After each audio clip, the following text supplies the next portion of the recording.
about that. You say They tell all prison stories except who they buddies.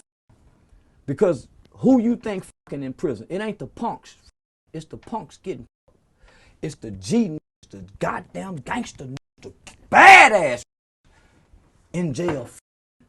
And when they come home and stick their chests out, they don't never tell us how much they was fucking in there. We know you were fucking. Because when you know better, you do better. As a man that has a connection to God and understand the design of a male and female's makeup, God created a man to be a intellectual, analyzing being. That's why he's a hunter. That's why he's the head, he's the protector, he's the provider. He's not an emotional being, because if you got to hunt and go out there in the darkness, there wasn't no street lights back when God created man. Wasn't no street lights. So when it got dark, you still got to stay out here and hunt. You can't go back home without nothing.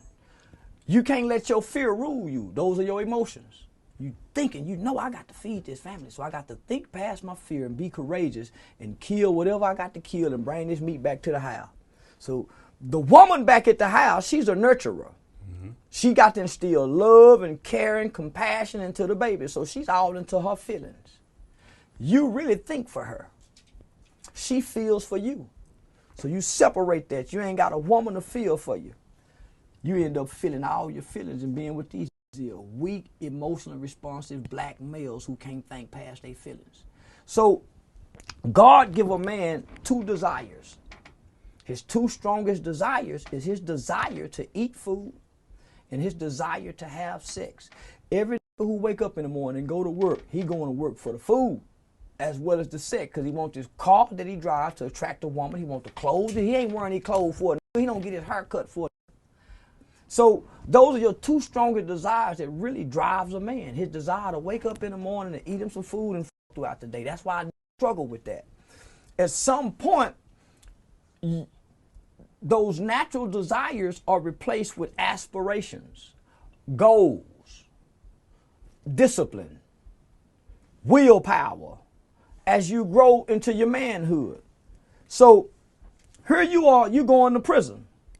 And you in prison when you're your youngest, 17, 18, 19, 20, with all that testosterone. It'd be hard for nothing at them ages. You go into prison from 17 to 35 to 40, and you done had to suppress those natural desires. How did you do it, guys? How? Y'all talk about everything else, how you beat up, how you walking. How did you suppress those natural God-given desires not to because everybody don't get the prison guards. What did you do? Let's talk about that. So we need people with platforms to start poking these niggas. Did you ever think about it? Watch now, I ain't never thought. You mean to tell me you been in prison? You never thought about fucking a man.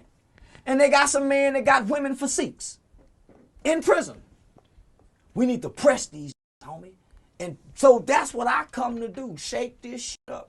I'm kind of like the Holy Spirit. I just come to convict. My words convict people, homie. They don't hurt people, they convict people. That's why people want to respond with anger. And I want to hurt that. If I was telling, nobody wants to slap a liar. Everybody wants the truth teller to shut up. Liars and people who make up shit is dismissed. I haven't been dismissed yet. I seen, what's his name, OG Percy. Yeah. He don't have a car, by the way. I want everybody to know OG Percy, 52, 53 years old, at his mama house with no car on everybody's channel. And I can go to the car right now and get you a bag full of money. Yeah.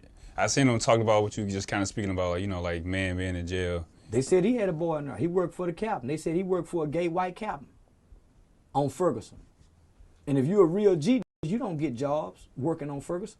No G that proclaimed to be what OG Percy was can get a job in prison. No. But you come out here and tell y'all anything. I work for the cap. No, not if you what you saying you was. As a whole, they said that's privilege then, huh? Come on, homie, the white boy ain't